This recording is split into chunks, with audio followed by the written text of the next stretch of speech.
Here we are again. Hello, everybody. You can say hi. Glenn, Ryan, hi. Hi. Hello. Hi. So both of you are in the business of high trust, very emotional purchases. So I'm very interested in what happens when things go wrong. Oh, Yeah.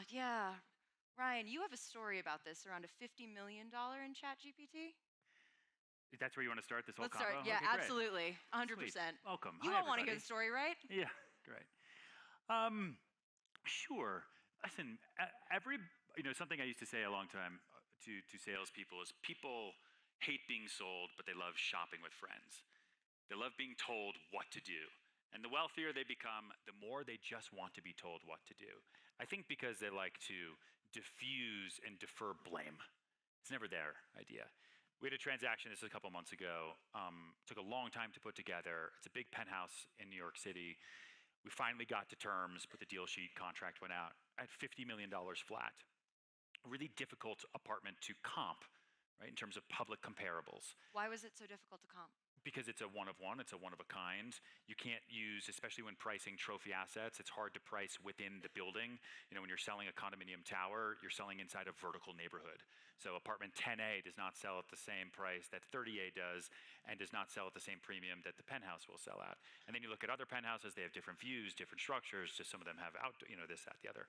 Anyway, we got to 50, and it was a contentious back and forth. If someone's spending $50 million, for the most part, I'm dealing with one king of the world versus another king of the world, and they both want to win.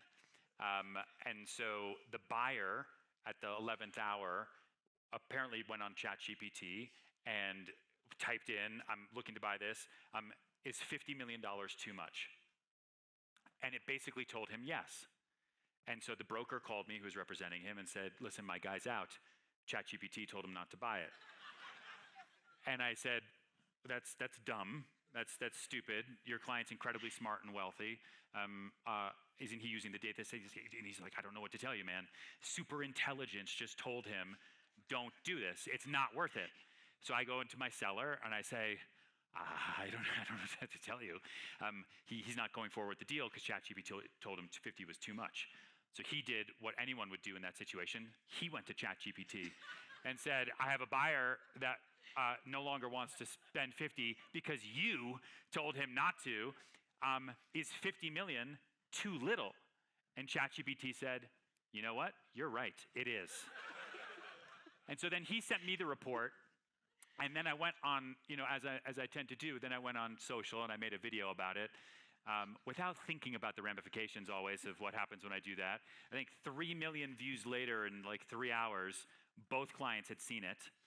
And they both came back to the table understanding this, and we put it back together, and we use off-market context and data that LLMs can't scrape, right? They know the history of the internet. They don't know path forward.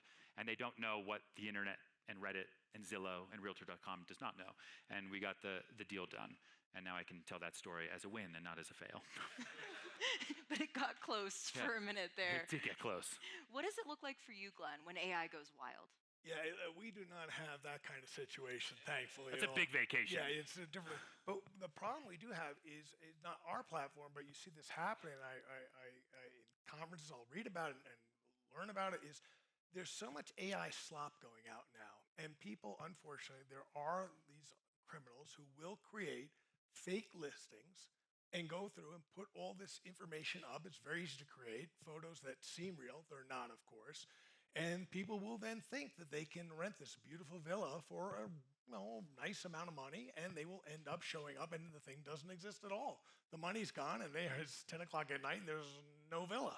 And that does happen. Now, it doesn't happen to our place, but you do see it because it's becoming so sophisticated that they will be using AI to create all these different reviews of the wonderful villa that does not exist, and it's very hard. So that's where brand really matters. And that's one of the things we try and get across is that if you use a reputable brand that is actually selling, like Ryan, for example, Ryan will actually help guide you through things, whereas just buying something off the internet, well, it's even riskier now than it was 20 years ago. So there's villa fraud out there. There's all types of travel fraud. There's many so kinds. much fraud. There's so many. Are there any other kinds we should all be aware of before we continue here? I think if you just stay with reputable players, you'll be fine. Stick with reputable players, you'll be fine. What is the most emotionally loaded moment in your customer journeys for each of you?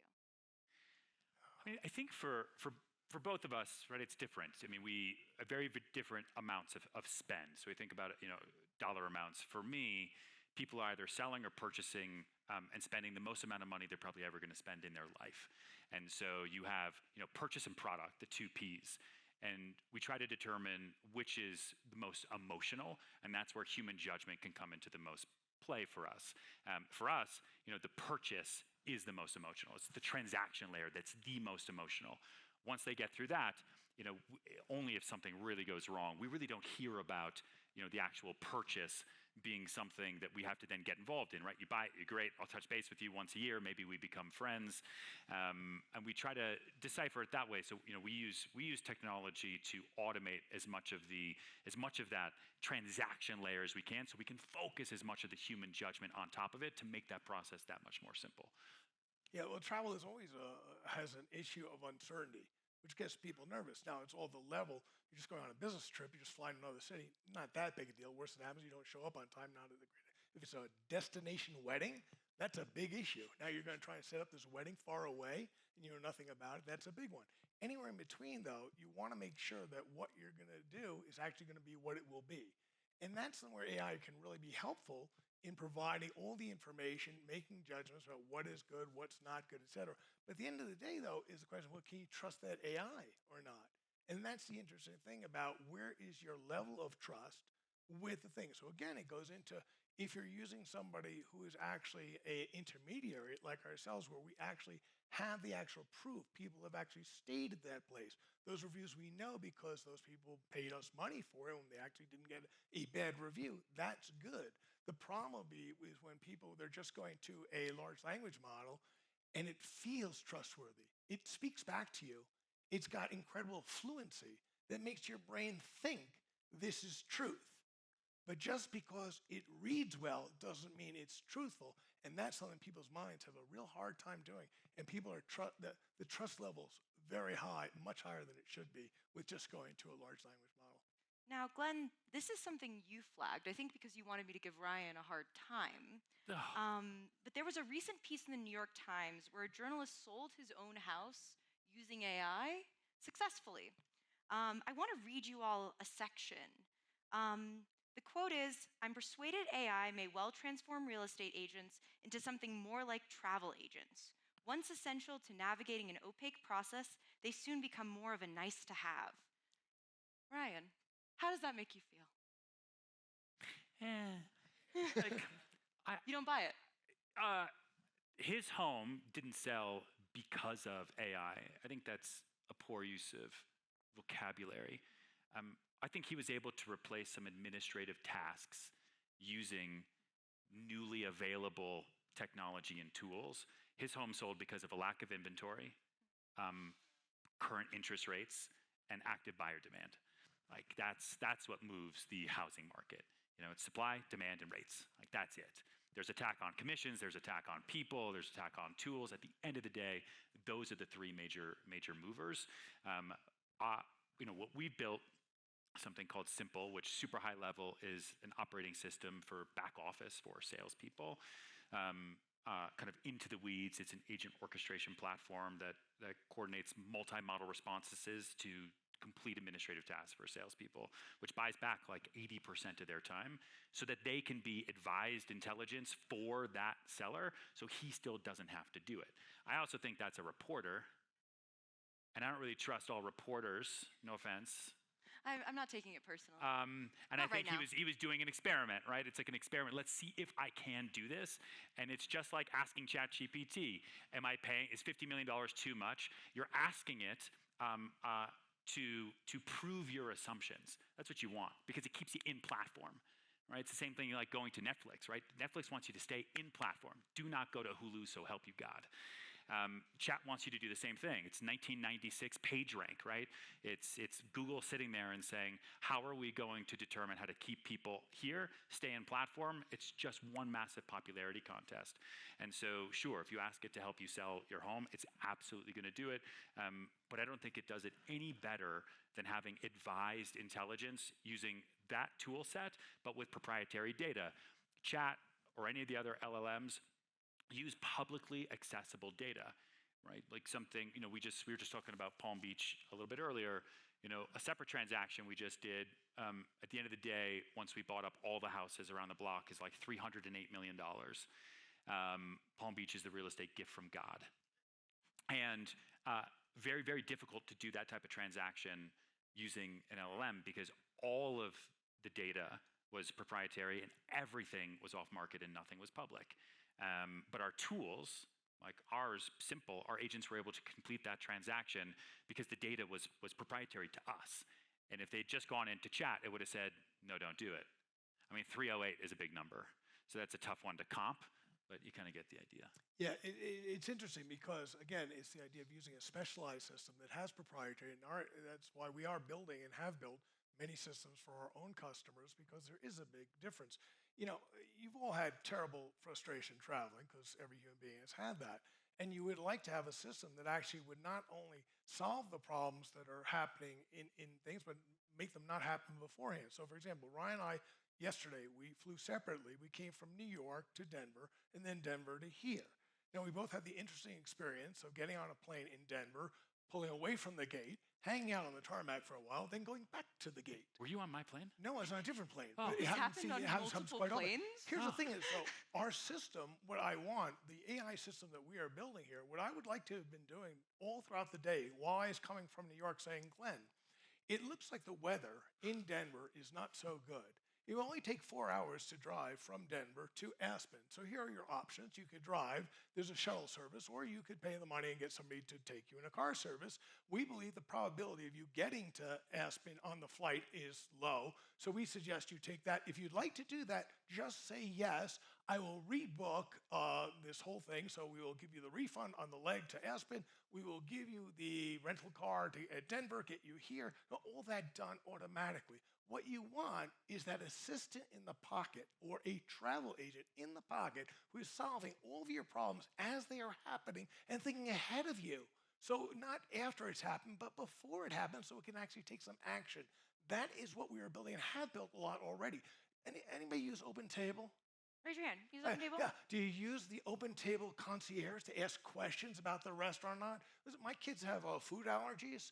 So one of the things we're always asking after we look in a restaurant on OpenTable is saying, could you tell us how safe is this restaurant for people who have food allergies? And it's going through all the reviews. Our AI system looking at all the reviews. Have there been incidents or not in the past? How recent were those incidents or not? And that is how you can get that information.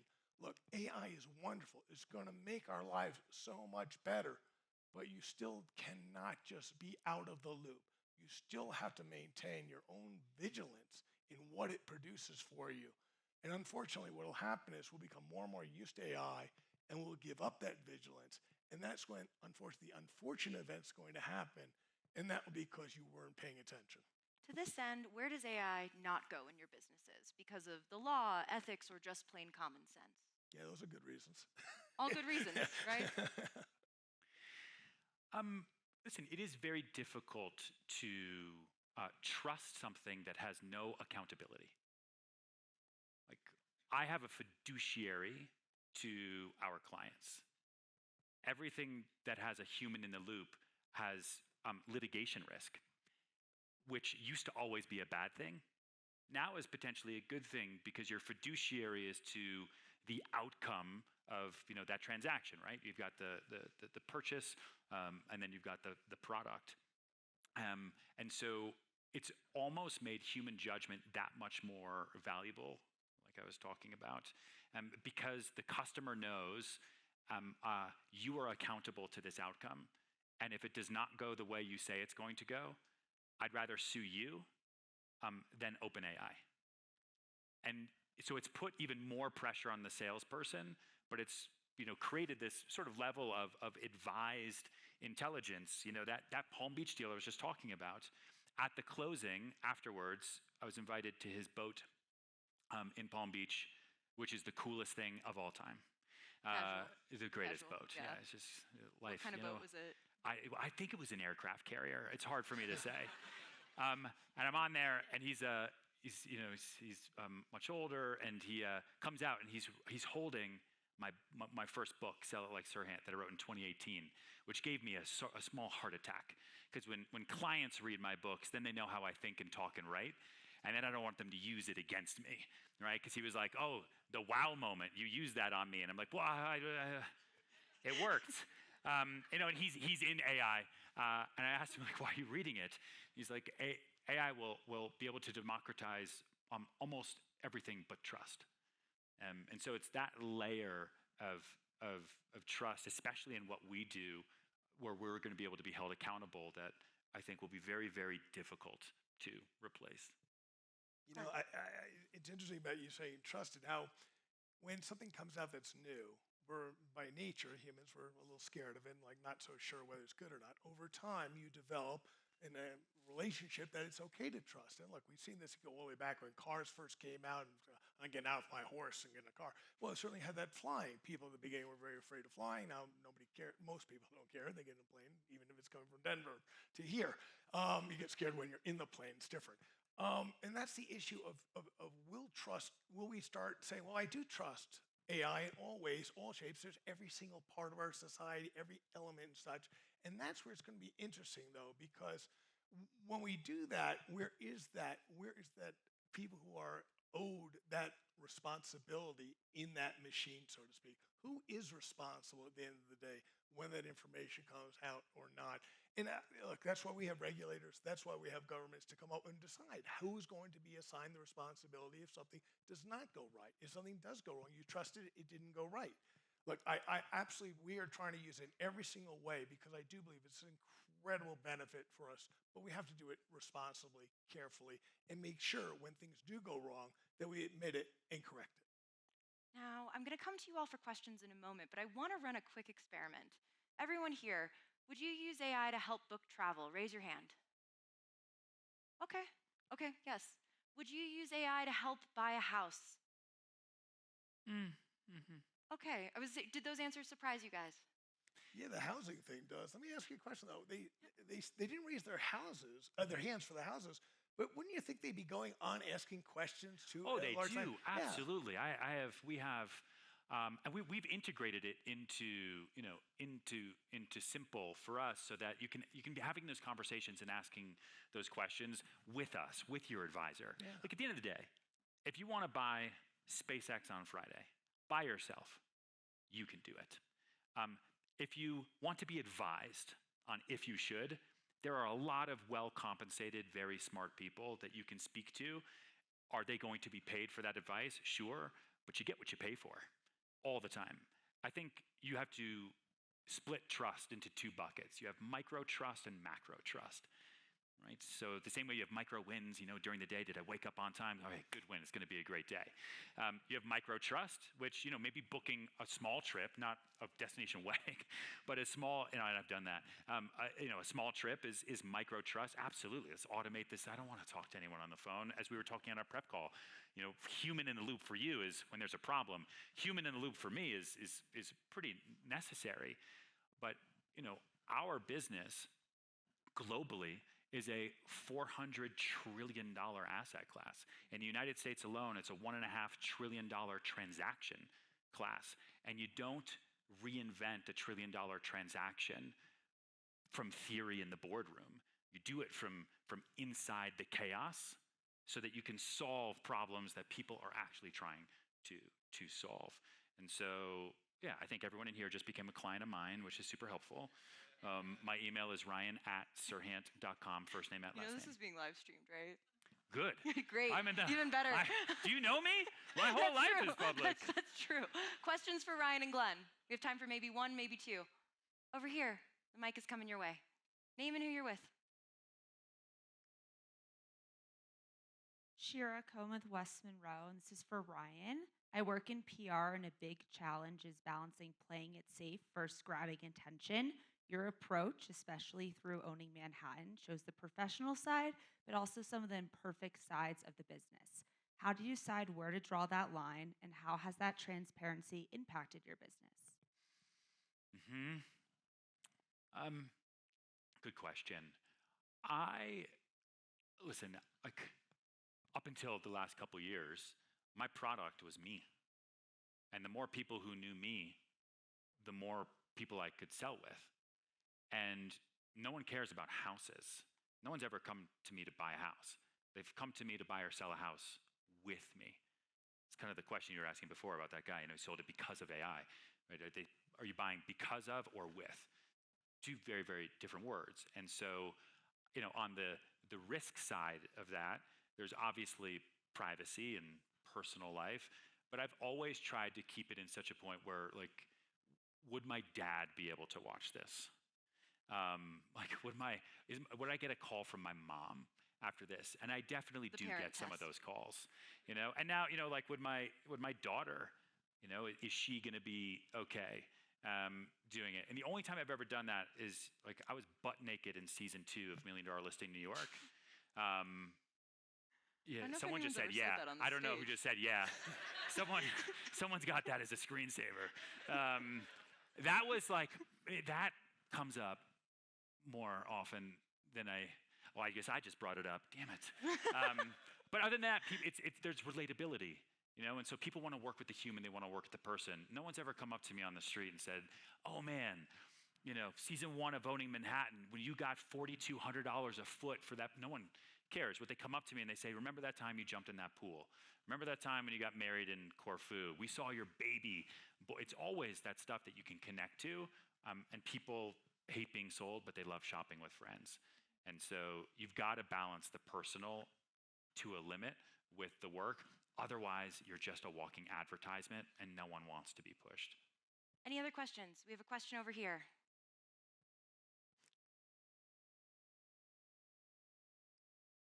Rick J.V. with Vinex. Ryan, my wife has watched every episode. So by definition, I've watched. You said, yeah, I heard him. He said. So by definition, I've seen a lot of them as I walk in the room, and okay, we gotta watch it to the end. But my question would be, as you look at going global, where are the highest growth markets? And are you also looking at adding new product categories like aircraft carriers? I'd also be curious to hear this from you, Glenn. We're definitely not any aircraft carriers. Oh yeah, no, but highest growth markets, things that are exciting too. We do cruises though, which I don't know if you must. If you sell, maybe that's the question. Are you going to extend and sell yachts? No, I mean, listen, I don't think so. I think there are riches and niches, and and maybe it's to my detriment, but I do think when you try to be everything to everyone, you end up being nothing to no one. And I see that in my industry a lot. You say, okay, well, I'm going to control the customer. We're going to now be your concierge. We're going to do everything.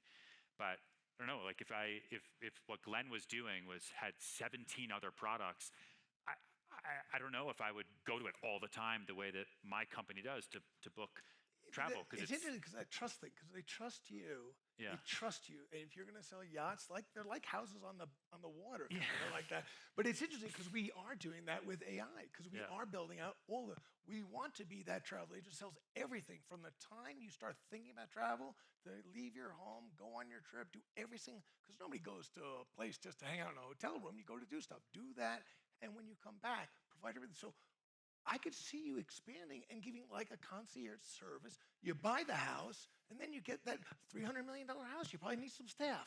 There's probably, you can do that. I see a whole new area. Hold on, let me make a voice Make a note of that. Glenn said to sell yachts. No, I need the concierge service, actually, Yeah, do you? at the house. Yeah. Gentlemen.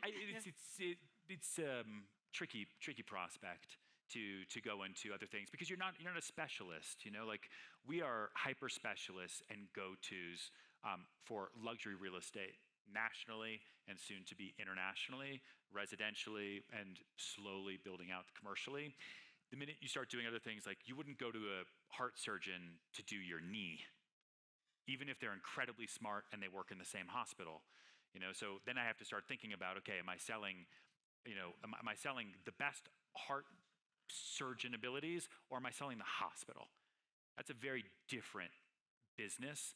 And then you start thinking about expertise versus management and what we want to go into. I think about you, and I don't actually think travel, I think destination, right? So when I think brand for booking and booking holdings, I think, okay, destination. And so absolutely, there's a lot more products within destination that you can check off because the customer trusts you're going to get me to my destination For me, I don't know. Next year, you can invite me back and I'll give you an update. We'll have to leave it there. Ryan, Glenn, thank you so much.